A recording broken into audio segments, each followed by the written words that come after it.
In the early morning hours on Sunday, the 25th of August, hell rained down from the skies over Lebanon by way of Israel, and hell rained down on the skies over Israel by way of Lebanon. For many months now, ever since the massive Hamas terror attacks of October the 7th, 2023 kicked off a war in the Gaza Strip, a widening of the conflict in the Middle East has been a terrifyingly real prospect.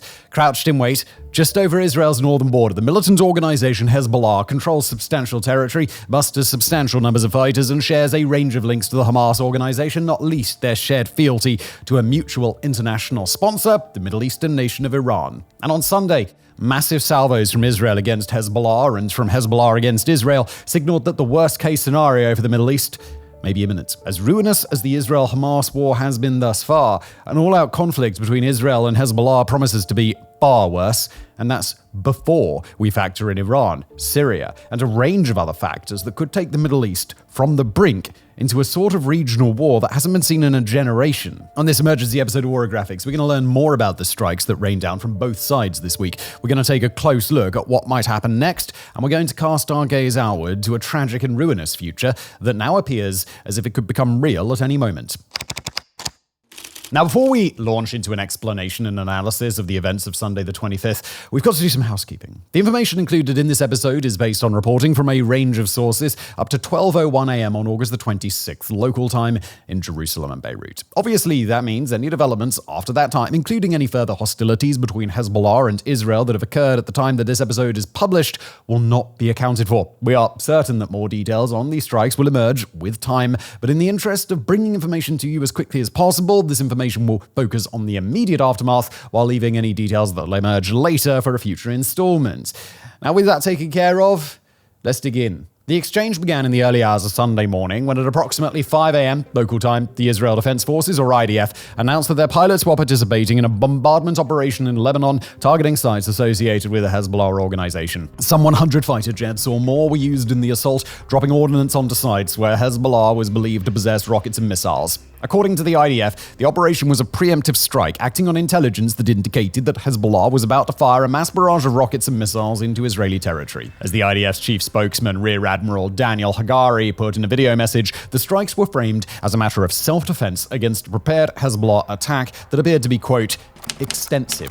The IDF would later state that its aircraft destroyed thousands of rocket launch barrels in southern Lebanon, most of which had been pointed toward Israeli territory.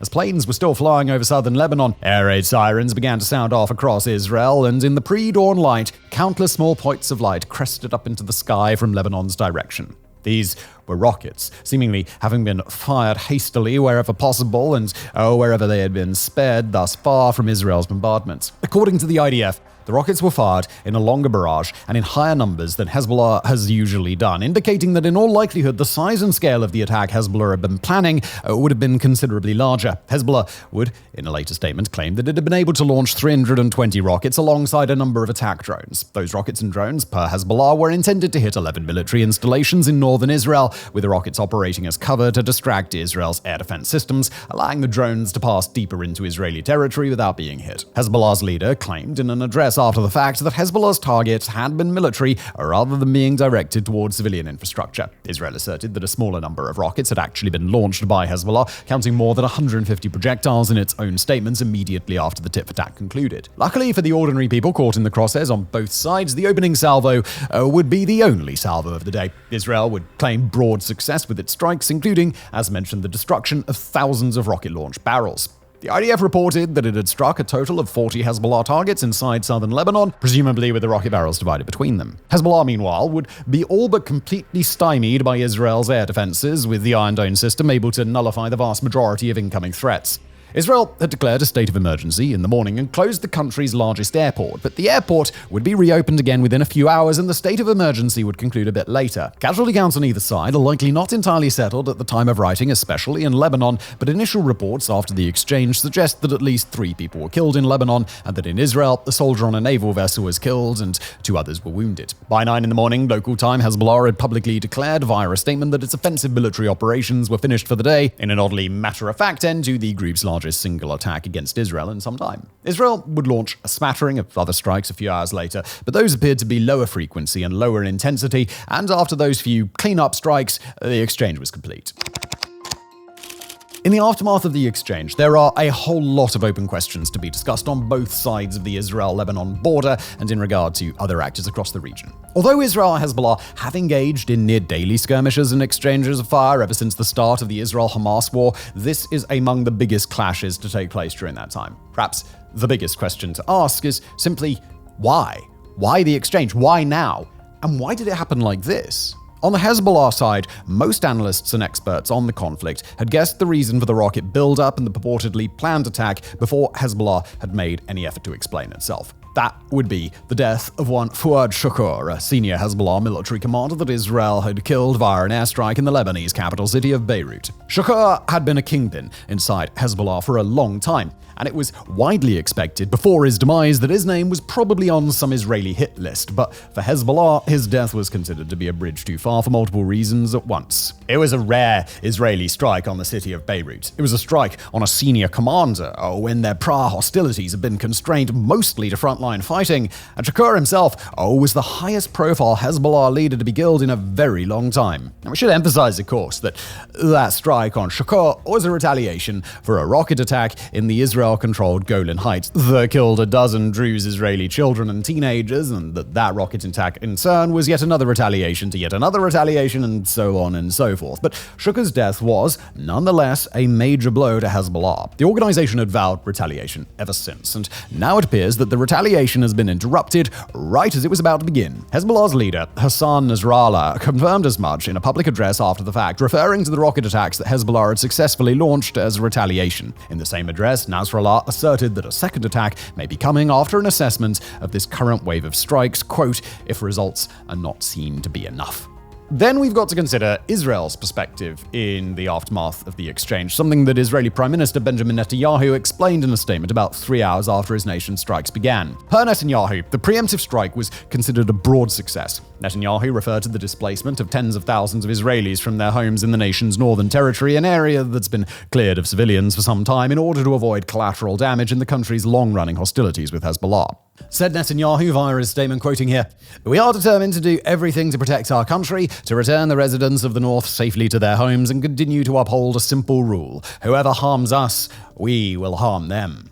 Per the Times of Israel, Netanyahu told his cabinet during its weekly meeting, conveniently scheduled for the same day as the exchange, that Israel's strikes were not, quote, the end of the story, and that he wanted both Hezbollah's leader and Iran's leader to understand that its actions were part of Israel's efforts to return its citizens to their homes in the North. Israel's decision to engage in a preemptive strike was not a surprise, and in fact, the tactic features prominently in Israeli military operations past and present. It's something we referenced in a prior episode here on WarFronts, attempting to map out what an Israel-Hezbollah war could look like, and back then we emphasized that the potential for a large-scale Hezbollah rocket attack would give Israel reason to think carefully about a preemptive assault to destroy those launch capabilities before such an attack could take place. Now it appears that that's precisely what has happened, with Israel watching carefully for signs that a grand-scale attack was coming and reacting decisively once it seemed as if the assets Hezbollah would be using were now exposed. And the other side to that coin is Hezbollah's decision to mass such a large concentration of rockets at all.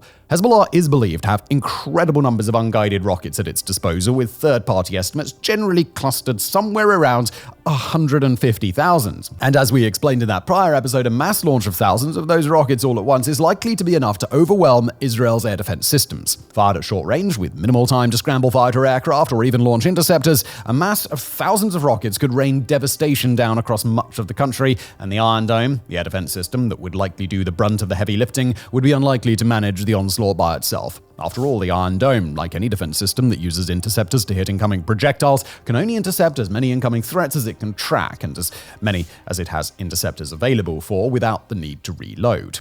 In the aftermath, it now appears that that's precisely what Hezbollah was intending to accomplish. Again, Israel is believed to have used about 100 fighter planes in the attack, and per the IDF, those warplanes destroyed thousands of launch barrels. Assuming that Hezbollah had placed rockets into each barrel with an intent to fire rather than using decoys, that's an attack that would have had a good chance of overwhelming the Iron Dome, or at the very least probing its ability to such a degree that Hezbollah would have valuable data with which it could calculate the needs of a second attack. That's why it was so important that Israel's aircraft were scrambled assembled in large numbers and sent to launch such a comprehensive first strike. The rockets that Hezbollah did launch, the 320-odd projectiles that the group reported, would have been a fraction of what they had intended, and they would have been a small and manageable enough number that the Iron Dome could both intercept the ones that posed a risk and keep watch in case any attack drones or guided missiles attempted to sneak through. It's unclear whether the data Hezbollah can collect by assessing the extent of the Iron Dome's interceptions of the rockets it did launch will be helpful in planning any second attack. But Hezbollah still did learn something valuable from this first attempt, specifically that Israel was able to identify and target its massing rocket attacks ahead of time,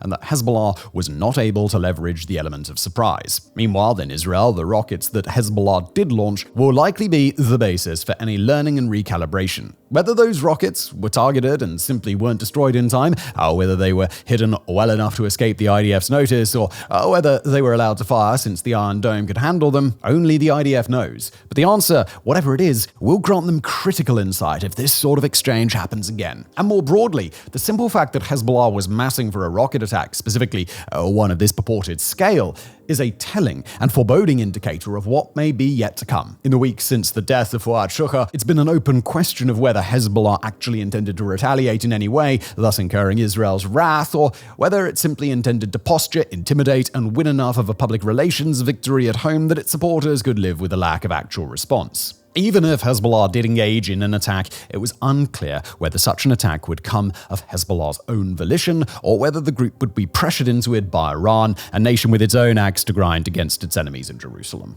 Successful or not, the mere fact that Hezbollah was poised with thousands of rocket tubes on the Israeli border indicates that it's not just trying to posture with a series of empty threats. Even in a hypothetical world where Hezbollah was simply placing its rockets there and privately held no intent to fire them, Hezbollah still would have showed that it was all right with Israel believing such an attack was coming and probably engaging in hostilities as a result. That would kick off the same violent cycle anyhow, and the far more likely possibility is that Hezbollah put its thousands of rocket tubes in position because it did intend to use them. Hezbollah did give some indicator immediately after the exchange of why that attack hadn't come earlier. According to its leader, Hezbollah had delayed its retaliation because of the mobilization of both the IDF in northern Israel and the United States off the Mediterranean coast.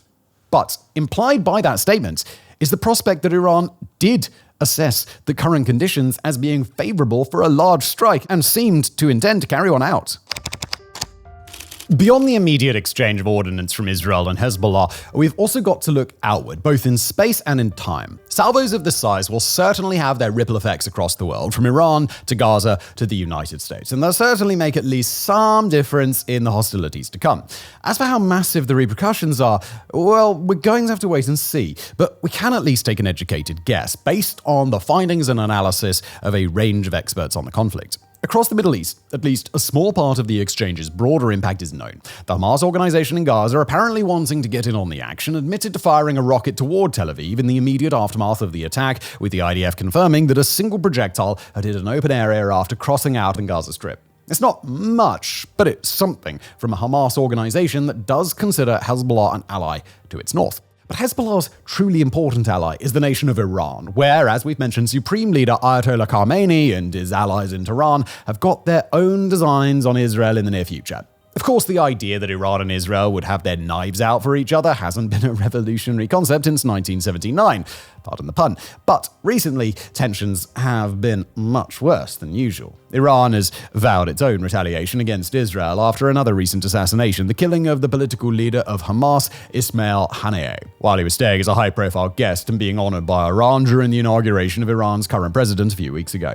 Iran's retaliation, like Hezbollah's up until Sunday, has not yet been forthcoming, but its actions in a prior exchange of hostilities with Israel back in April of this year give a meaningful bit of context. Back then, Iran had launched hundreds of drones and cruise missiles, plus several dozen ballistic missiles in an attack similarly designed to stress and exploit the limits of Israel's air defense. Before the events of Sunday the 25th, experts on the conflict had worried that Iran and Hezbollah might attempt to coordinate their retaliation attempts, with Hezbollah launching a massive barrage of short-range rockets to distract the Iron Dome, while Iran attacked with better precision weapons. To be clear, it's still not inconceivable that that might have been a part of the broader plan behind Hezbollah's apparent attack. Perhaps it was thwarted days before it would have taken place, or at least several hours, giving Iran time to decide not to launch its own weapons or otherwise betray its intent. But if Iran had been reticent to plan any collaborative attacks with Hezbollah before, perhaps fearing that Hezbollah would be strongly opposed to provoking Israel, then Sunday the 25th's events may have given Iran a different view on things. If Iran didn't know whether Hezbollah was willing to launch an attack, then it certainly knows now. And if that's the case, then Israel's preemptive strike and the resulting rocket fire from Hezbollah may have made a follow-on attack more likely, not less. Meanwhile, the response from Israel's most important international backer, the United States, has been focused largely on the exchange's potential to disrupt ceasefire negotiations between Israel and Hamas. Per US officials, the talks are currently expected to continue, mediated by the US, Qatar, and Egypt, although on Sunday, in the hours after the exchange, the negotiations were ended for the day without a resolution. Hamas indicates that it will not accept the modified proposals currently in discussion, but that was the state of affairs prior to the exchange between Hezbollah and the IDF, indicating that the exchange may not have had much of a direct impact in that regard. Defense officials from the US have confirmed that America did provide support to Israel in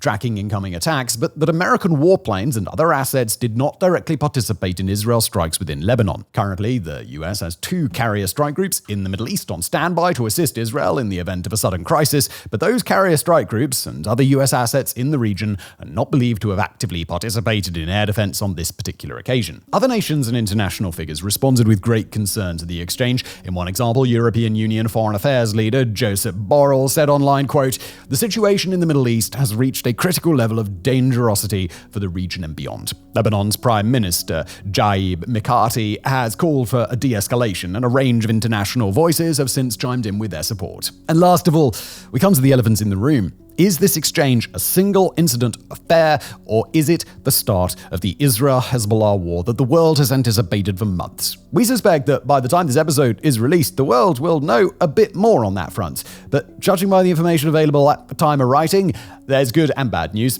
On the bright side, Israel and Hezbollah have both indicated that, at least for the time being, they're not looking to engage in immediate escalation. Hezbollah's leader, Nasrallah, reported its reprisal completed, quote, as planned, while Israel's foreign minister indicated that the country was looking to avoid a full-scale war.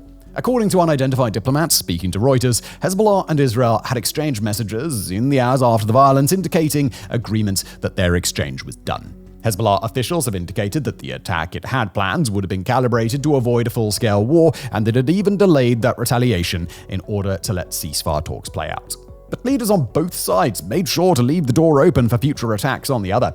Nasrallah insisted in his address that Hezbollah retains the right to attack again if the results of its strikes were found to be an insufficient reprisal, while Netanyahu emphasized Israel's continued desire to secure its northern regions and eliminate the Hezbollah presence there. While it appears that each side can lick its wounds and claim victory for now, we must emphasize that the broader aims of both Hezbollah and Israel haven't changed, and that each side is preparing its supporters to expect another round of violence later, rather than expect that nothing will happen. For now, it appears that the Israel-Lebanon border will return to its status quo. But if this latest exchange leads us to emphasize anything, it's that the status quo is the root of the problem here. Most observers of the conflict agree that it's less likely that either side will declare all-out war on the other tomorrow, and that it's more likely that the next time Israel and Hezbollah decide to exchange fire, or the time after that, somebody's gonna miscalculate. Imagine a scenario in which a potentially 1,000-strong rock attack really did take place, with Hezbollah believing, as expressed, that such an attack wouldn't lead to full-scale war. Say the attack did overwhelm the Iron Dome, it destroyed air defense batteries, it killed scores of IDF troops in their bases, and it saw imprecise unguided rockets rain down on civilians.